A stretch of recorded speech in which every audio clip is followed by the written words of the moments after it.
been to a park managed by the Montgomery County Department of Parks lately? If you live in the county, chances are, yes. In fact, there's a county park within 2 miles of your home.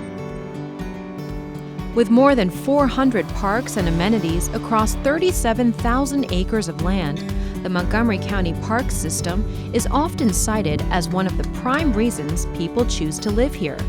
And especially during the COVID-19 outbreak of 2020, the parks proved to be an essential resource for those residents. Its history goes back almost a century. Montgomery Parks, as it's called, is a department of the Maryland National Capital Park and Planning Commission. The M-NCPPC is a bi-county agency established in 1927 by the Maryland General Assembly. Now based in Riverdale, the commission was set up to administer parks and planning in both Montgomery and Prince George's counties. The story of Montgomery Parks is really the story of the county. When the Park and Planning Commission was created in the 1920s, the idea was to facilitate the development of the land that was close into Washington, D.C. and Prince George's and Montgomery County, and the park system was an important part of that because the Lee family and others who own property in the area wanted to create a commission, a bureaucratic structure, and a park system that would help them to create those first suburban subdivisions. And that meant turning the stream valleys into parkland, creating a place where water and sewer infrastructure could be located, creating some parks for those early subdivisions. As the county evolved into the 40s, the 50s, after the war, and Washington, D.C. became a major international city and the seat of a major center of government, and Montgomery County became a bedroom community, the park system had to evolve along with it. So as the population grew, we created more recreational parks. We had the need for more athletic fields. Some of the park activity buildings that you still see around the park system were built during that period to accommodate the need for recreation for a growing population. The 1970s and 80s brought a focus on environmental stewardship, as well as smart growth community planning. By the time we reached the 2000s, it became clear that people wanted to live in urban centers, which wasn't really true during the mid part of the 20th century and the early part of the commission and the county's development. So we found a need to respond to that desire by developing more urban parks. I started with the Parks Department back in 1985, 35 years ago, as an entry-level engineer. Obviously now I'm the director of the Parks Department, and I've seen a lot of change over that period. When I started, there were no dog parks, no skate parks, no community gardens, no cricket fields, and those are examples of how we'd had to evolve to meet emerging and trending needs. Back when I started, the real story of change is from a more suburban model to a more urban model. It was common back when I was designing parks that we would be getting 10 or 20 acres of land in dedication because a farm or a large tract of land would be developing into suburban homes, and we would get the property and develop the park in typical fashion with athletic fields and playgrounds and basketball courts and trails. Today it's a whole different ballgame. That type of greenfield development really is done in Montgomery County.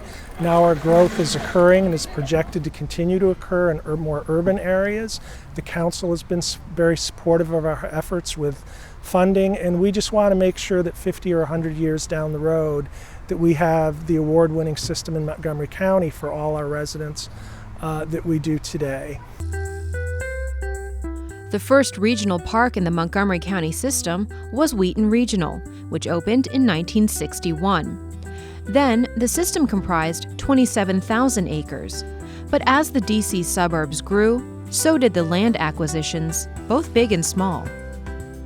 Today, Montgomery Parks, at 37,000 acres, has more parkland per square mile than its surrounding neighbors with similar populations.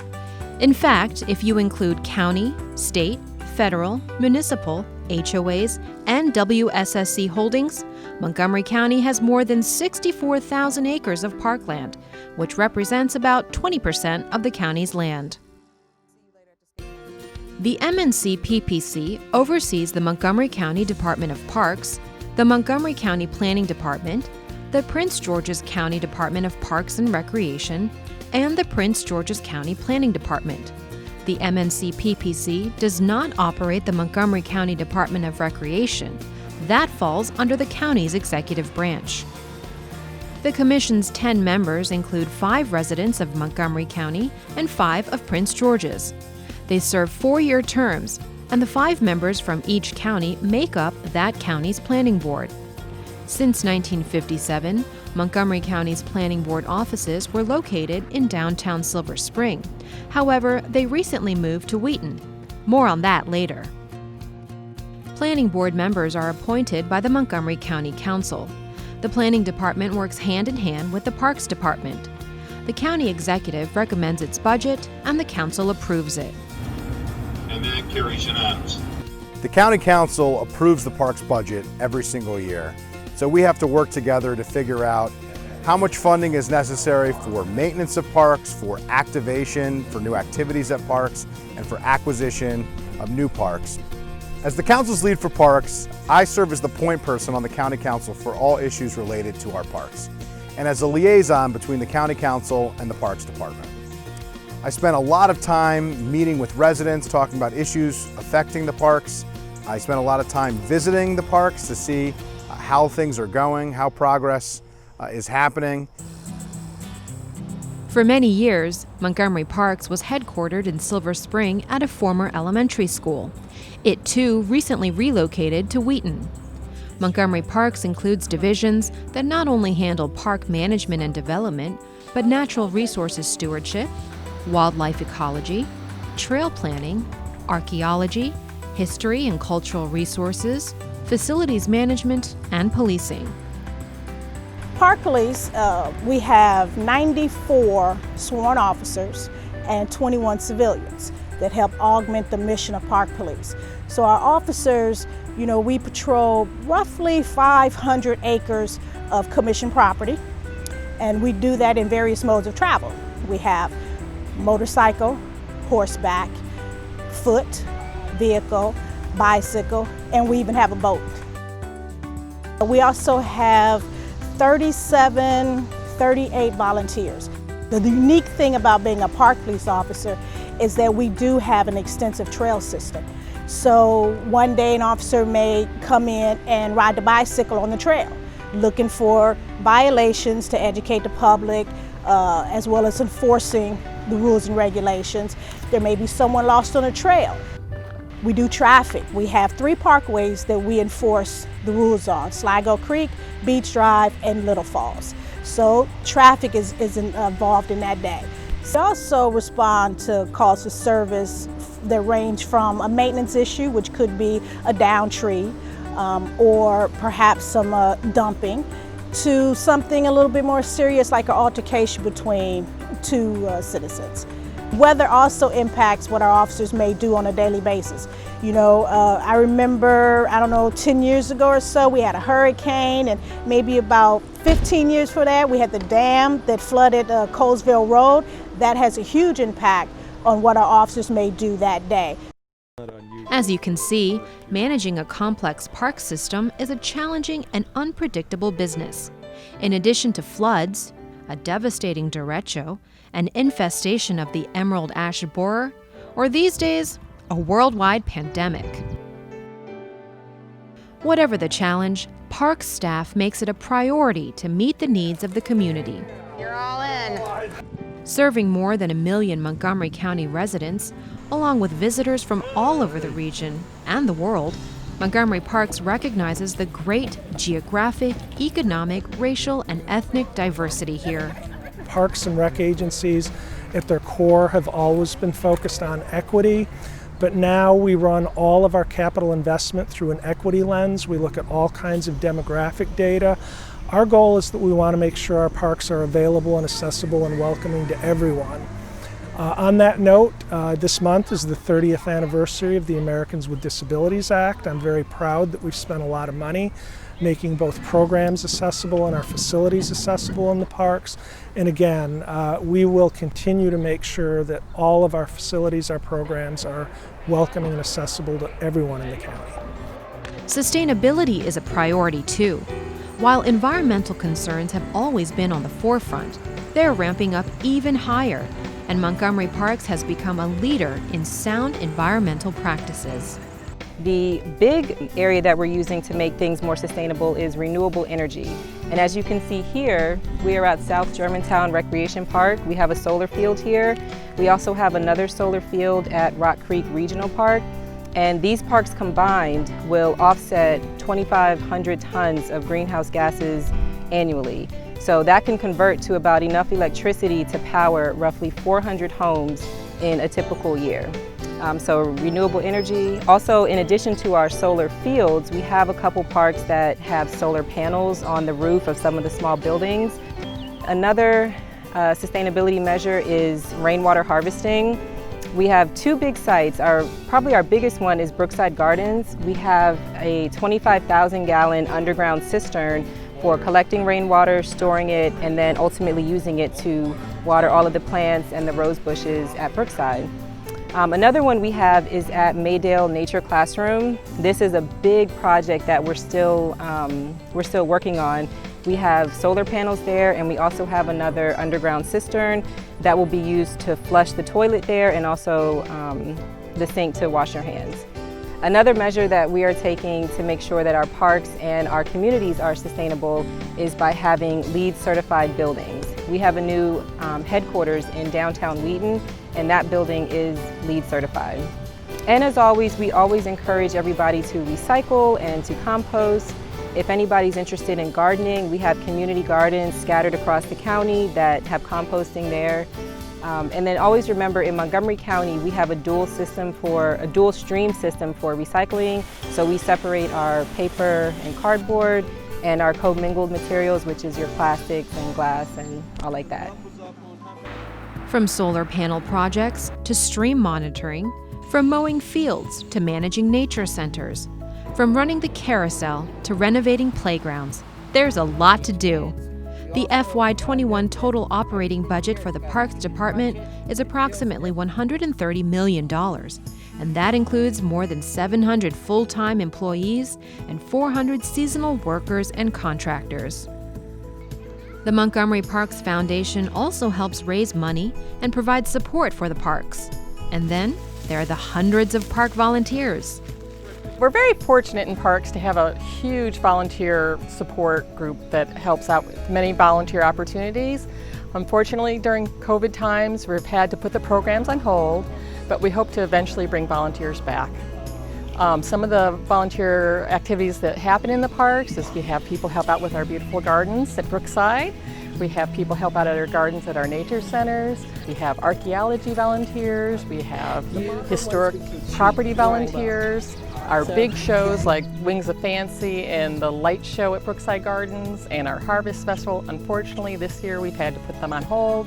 Fingers crossed they'll be back next year. So one of our most popular amenities, of course, are trails, and we're very fortunate to have a huge volunteer program for trails as well.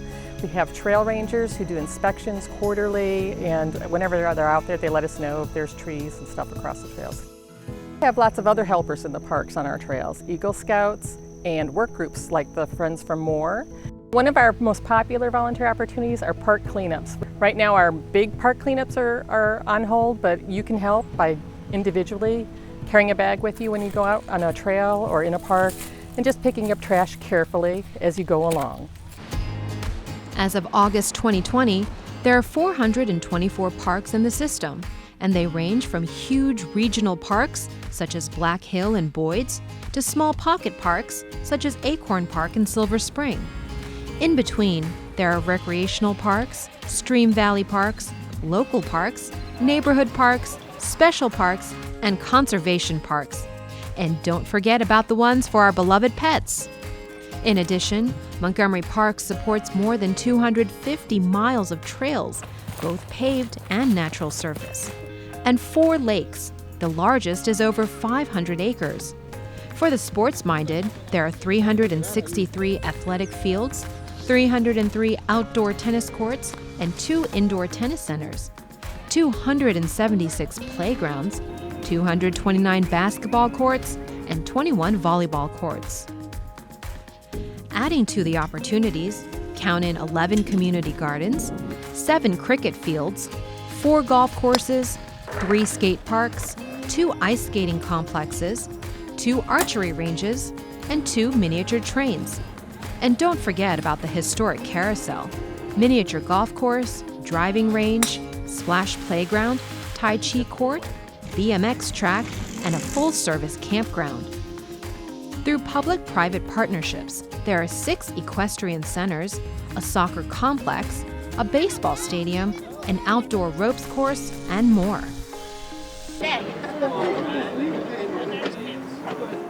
4 nature centers and a nature classroom keep things chugging along too, as well as 4 event centers that can host weddings and other gatherings.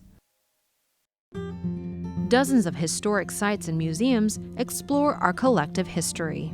Montgomery Parks has 5 premier historic sites and museums within there. We have out in Clarksburg the Kingsley Schoolhouse, our historic one-room schoolhouse built in the late 1890s. We have, as you're coming south, Oakley Cabins African American Museum and Park, one of the oldest of the historic sites within the county. And we have in Durwood the Agricultural History Farm Park, which houses our living exhibits, our farm animals, our pigs, our goats, our chickens. And at Woodlawn Manor Cultural Park is one of our newer museums, the Woodlawn Museum, which focuses on Quaker heritage and the Underground Railroad Experience Trail Hike and the Underground Railroad Experience, particularly that in Montgomery County. The newest of our historic sites is the new Josiah Henson Museum and Park in North Bethesda. Henson was an inspiration for Harriet Beecher Stowe's landmark 1852 novel, Uncle Tom's Cabin. Guests will visit the historic plantation house and new museum to learn about the hardships endured by enslaved people in Montgomery County. It is a museum that will chronicle the life of Reverend Josiah Henson and especially his time here in the state of Maryland, here in Montgomery County. One of the things that I love about this park and this site is that we still have ongoing archaeological excavations taking place. Right behind me is what we know was the overseer's cabin. So we have a property that not only can tell a story about today and the past, but it's changing every day. Another ever-changing venue is Brookside Gardens in Wheaton. Winter, spring, summer, or fall, this award-winning 50-acre botanical garden features both local and exotic specimens of plants, flowers, trees, and wildlife. Brookside recently celebrated its 50th anniversary of this crown jewel. I came to horticulture through trees, and having the ability to look at the trees that I planted and now look at them and how big they are and how much pleasure they're giving people. It's not a tribute to me, but it's amazing that I've been able to give this gift to people because that's really all I wanted to do. Behind me there are 2 lovely trees that I actually facilitated planting, the upright evergreen fir and the weeping katsura. And that one was put in 1984 and the other one was put in 1990. It's been very gratifying for me. I've always loved trees, and I feel like that the gift that trees give to a visitor is that they get better and better with each passing decade, and they're not just a flash in the pan. So many of the trees you see here really have not yet hit the maturity, and having had the privilege of shepherding them over these last 41 years and making choices about what to add and what the look might be 60 years from now has been more gratifying than you can possibly imagine. Educational opportunities abound at Brookside, as well as throughout the parks, including nature classes for kids, summer camps, gardening lectures, botanical drawing classes, and environmental workshops. In previous years, annual events such as the Garden of Lights, the park's half marathon, and Mudfest allowed everyone from the community to join in. Rounding out the options for fun are the activity buildings and picnic shelters that are available to rent for birthday parties and other events. Of course, during the COVID-19 pandemic, there were no parties nor public events. Montgomery Parks, like other county agencies, had to close up most everything. Even the basketball hoops were taken down. To stop the spread of the disease, nature centers were closed, playgrounds were cordoned off, and ice rinks were shuttered. The popular Wings of Fancy Butterfly show, which normally attracts more than 40,000 people annually, was canceled. The Wings of Fancy Butterfly exhibit has been open to visitors every summer for more than 20 years. And this year, 2020, in early March, we were in the middle of hiring our seasonal staff for the summer, getting ready to train about 200 volunteers to help us run the exhibit. We were preparing to set up the schedule of butterfly shipments. The butterflies don't fly here. They actually, well, they do fly in a way. They come on a plane. They arrive as chrysalises, so they're not the flying adults. They emerge from their chrysalises once they arrive here. So all the wheels were in motion. We were ready for a great season in 2020, and then coronavirus started impacting our community, and Montgomery Parks decided we needed to close our buildings to the public. The main concern about trying to keep people safe in this sort of unknown new situation made us decide that for the safety of everybody, we just needed to postpone the exhibit for this year. Thankfully, the grounds at Brookside Gardens remained open, and it saw record attendance during COVID-19. In fact, the entire park's trail system was available during the quarantine, and well used. The benefits of fresh air and exercise were never more obvious. We never closed our outdoor spaces, and we never closed our trails because we knew people needed a venue to get out for their own physical fitness, for their own mental health and well-being, and they would need an outlet as the stay-at-home order extended and the weather got better. We knew people would be coming out in our parks. So our trails were particularly popular venues for people getting out and walking and exercising and enjoying nature. But the interesting thing is they became so crowded that we thought we needed to do something, and that something was to open up 7 miles of parkways. We have these parkways that run along the Stream Valley Parks, like the one we're in today, Sligo Creek Parkway. We also have Beach Drive along Rock Creek and Little Falls Parkway along Little Falls Branch. We opened up 7 miles of roadway for people to get out there and exercise for their own physical health and mental well-being. Other aspects of Montgomery Parks continued during the quarantine. Classes and camps went virtual, while naturalists and historians educated the public online. Plant sales were held curbside and with no contact. Management worked remotely and conducted meetings and planning sessions online. Behind the scenes, buildings were updated and cleaned, and fields were renovated. The gardeners at the greenhouses and Pope Farm and Nursery continued to care for the flowers, plants, and trees that populate the parks. Montgomery Parks amenities slowly reopened according to safety rules and guidelines set by the state and the county. Will things return to the way they were before COVID-19? Nobody knows for sure, but whatever happens, staff is dedicated to providing a safe and secure experience for visitors. The forefront has always been this health and safety of our patrons and our employees. Right now we're in a reopening phase. I would say we're a little bit more than 50% open, and we'll continue to look to the future and work with our elected officials and public health officials to open things as safely as we can as soon as we can. Unfortunately, the quarantine delayed employees moving into the new and much anticipated Montgomery Parks headquarters. Completed in August 2020, the 14-story LEED Platinum-rated building in downtown Wheaton provides new offices for Montgomery Parks, as well as the Planning Board, the Planning Department, and other county agencies. This state-of-the-art building will allow more collaboration among agencies and serve as a town center for Wheaton's revitalization. Community, again, the priority. I think one of the things that we've seen during the coronavirus is that people want to get out and be in the parks, not just because they're stir crazy from having been cooped up in the house. That's certainly part of it. They want to get out and get some fresh air and exercise, but they want to see other people. They want to feel that they're connected to other human beings in this community. And I think that the coronavirus really highlights something which is true of the parks all the time, which is that it provides, the park system provides an opportunity to break down barriers between people, among neighborhoods, among different kinds of people who are here for different reasons, and really establish new connections that make us all stronger. Please check the Montgomery Parks website for more information, updates, rentals, classes, and more. And thank you for being a part of one of the greatest park systems in the country.